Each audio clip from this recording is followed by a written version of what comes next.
Hello, it is Social Media Saturday, January 9th, 2021, and what a day, what a week it is in the world of social media. They have gone absolutely bonkers, appeasing, well, they themselves, all the leaders and like 95% plus of the employees of all the big tech monopolies are deranged anti-Trumpers, and they're appeasing the rest of the anti-Trumpers, but what a ridiculously dumb move with this banning of Trump and banning of other conservatives and Republicans and ex-Democrats and whatever, and anyone they don't like. I had one particularly deranged anti-Trumper post, so he posted on his Facebook page right after Trump was banned off of Twitter, and he said something like, Twitter finally grew a pair. And I'm like, grew a pair? A pair of stupidity? Like, that's not growing a pair. There's nothing courageous about refusing to do business with people you don't like or whose political views or viewpoints or positions you don't agree with. That's the opposite of courageous. That's amazingly cowardly. I mean, I make an analogy to sports, being a fan of miserably bad franchises for my whole life, pretty much. The New York Knicks, the New York Mets. Used to be a fan of the New York Jets back when I used to watch NFL games. And, I was reminded of how bad these teams were and other teams. And you can see photos of them, or maybe you've experienced it, or you've seen it, or it's been one of your teams has performed so poorly that fans start showing up to games with paper bags over their head. In other words, or signs that say, fire the owner, fire the manager, you suck, and this team sucks, and yet they're still sitting in the stands. They're still paying money for the tickets, and they're sitting in the stands, which means they probably paid money for parking, and maybe they bought a hot dog or a beer. I mean, while they're spending their money, and they are sitting there, so their actions are supporting the team, but they're wearing this paper bag over their head saying, we don't like currently what's going on. Well, the cowardly thing for the team management would be to kick them out of the stadium and say, like, you can't be in this stadium and wear a paper bag that says the Jets suck or the management sucks. You can't do that here in the Jets stadium. You're out. That's the cowardly thing to do. The courageous thing for ownership to do is to say, okay, we understand that they don't like us, they don't like what we're doing, but we're going to still do business with them and allow them to come into our place of business. So you as a small business owner, if you own a restaurant, for instance, the cowardly thing to do is anytime somebody comes into the restaurant to spend money, or a retail store with you, and you don't like their politics, to kick them out of the store. That's cowardly. The courageous thing to do is go, look, I'm going to put that aside. I'm going to be the bigger person, and I'm going to let this person shop in my store or eat lunch in my restaurant, even though I don't like them or I don't like what they stand for. I don't like this and that and with that. That's called being a smart business person, being a courageous business person, whatever you want to say. And then that same person, I just checked because just before I came on to record my daily Facebook Live video here, I made the mistake, as I sometimes do, of scrolling through to see what's going on. And this same guy that posted that, oh, way to go, Twitter finally grew a pair, kicked Trump off of Twitter. Now today, he made a joke and he said, well, Trump still has TikTok, which is a hilarious, ironic joke, since Trump, of course, has been railing against TikTok in his own derangement against social media. TikTok's been a special target of his outrageous antics and complaining and whatever. But like this, so this guy goes, he's sitting there going, Trump, Twitter grew a pair, threw him off. Now he's making a joke. Trump still got TikTok, ha ha ha. Like anyone that celebrates this whole cancel culture, this whole like, I don't like you, therefore I'm going to boycott you, and I'm going to throw you out of my business. And of course, this is not some people think, oh, it's censorship. This is not censorship. These are private companies. There's no censorship from a private company. There's no First Amendment free speech violations by private companies. Twitter, Facebook, Reddit, Pinterest, YouTube, Google, whatever, all of them.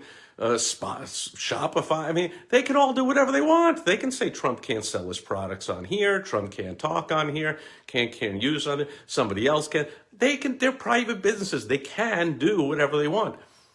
Problem is, the bottom line is, just because you can do something doesn't mean you should. Just incredibly stupid. They're just accelerating their own demise. I mean, now en masse, conservatives and pro-Trumpers and anyone who enjoys free speech, which again, it's courageous to allow speech you disagree with. It is completely cowardly to shut them off. But now in response to this, Twitter and Facebook just finally, I mean, they've always been completely, way left wing off the deep end, but now they're showing their cards straight out, like mass exodus off of their platforms, and it's going to accelerate the growth of the alternative platforms. So, what are you, crazy? Like, that's like you, if you own a restaurant and there's a restaurant across the street and you start kicking people out of your restaurant because you don't like their politics or you don't like how they look or you don't like what are you, an idiot? They're just going to go across the street and eat in that restaurant. So if you own a business, do you want to serve people and make money? Or do you want to own a business to feed your own ego? Because that's what these social media companies are doing. Like, oh, we don't like Trump. We're going to show him that we're more powerful than the president of the United States. Well, A, not for long, since you're doing that crap. And number two, you are accelerating the growth of alternative services. I say your competition, but right now there's no competition. They're all monopolies. But nothing lasts forever. Twitter, Facebook, YouTube, what are all you thinking? I know what you're thinking. You're letting your ego get in the way of business. I mean, they're all billionaires, so of course they can be stupid if they want. They're still set for life, and they can do whatever they want. But for small business owners, hopefully you're not going to be as stupid as that. Hopefully you don't have so much money to burn like Jack Dorsey and Mark Zuckerberg and the rest of these fools, that you can just let your ego and your politics get in the way of running a proper business the proper way. So my advice to small business owners, entrepreneurs, everyone watching this, grow a pair, which means don't kick people out of your business. Invite anyone into your business. Put your ego aside, and whether you agree with them or not, or whether they like your politics or not, or whatever other nonsense there is. If you have a store to sell stuff, let people walk in and buy stuff. It's just the way it works. If you have a social media platform, let people come on and say what they want. Okay, you don't agree.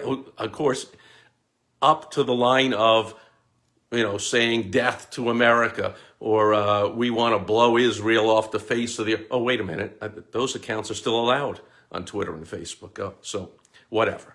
But up to a certain point, child pornography and actually inciting violence and things like that, you ought to let people do what they want if you run a business and you actually want to serve people. Now, on the other hand, you can really niche down in a target market, which is practically giving a strong message that you don't want to do business with people you don't believe with. You don't believe with what they say. Like, for instance, like a company like Black Rifle Coffee, veteran-owned, patriotic, pro-America. All their employees are veterans. They're really all out about the American flag and patriotism. We love our country. They're screaming to these anti-American socialist, Marxist liberals, like, don't buy our coffee.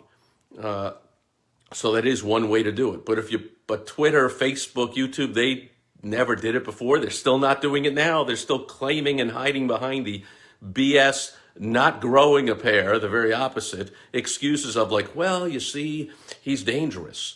Or you see, he's violating our terms, and the Ayatollah isn't, and like Doom Kum Sim whatever of South Korea or North Korea, no, whatever, the Korean lunatic guy, he isn't talking about blasting off nuclear missiles or something or whatever. Like, oh my goodness, what a disaster. So the beginning of the end started for these social media and tech giants years ago, but it is just going off the cliff now, and doesn't look good for them in the future.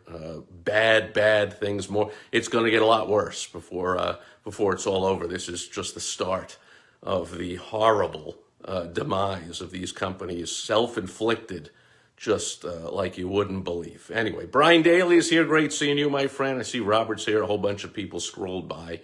Thanks for being here live. Thanks to anyone watching on the replay. And start popping that popcorn and watch more stupidity from these cowardly big tech companies. But please don't duplicate their stupidity. And that'll do it. I'll catch you back here tomorrow, as always, on Sunday. Fun day. Catch you then. Over and out. Bye-bye.